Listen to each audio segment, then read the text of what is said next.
Welcome to the Salmon Runs YouTube. Enjoy the video. You start by validating prerequisites and then create a focused environment. This prevents version drift. Once the venv is active, pip install DiamondML and its dependencies so imports run cleanly. You next load the dataset, inspect column types, and enforce an 80/20 train/validation split. This gives reliable early feedback. Make sure GPU drivers and CUDA are configured if using acceleration.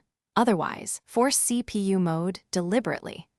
Now initialize a model config file with basic hyperparameters so training can begin immediately. You now craft features that the DiamondML architecture can exploit.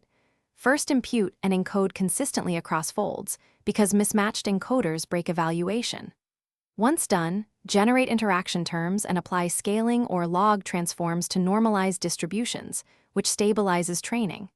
You should then define the model architecture, depth, attention heads, regularization, and choose an adaptive learning rate schedule.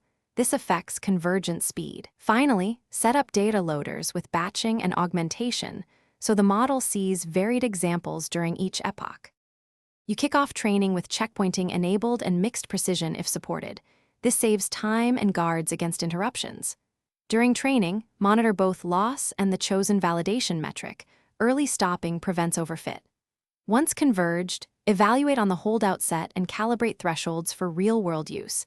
Export artifacts including weights, tokenizer, and metadata. Deploy via container or model server, add health checks, and implement a rollback plan. If results are poor, check data leakage, learning rate, or label noise as the key troubleshooting tip. Thanks for watching. Consider subscribing if we helped you.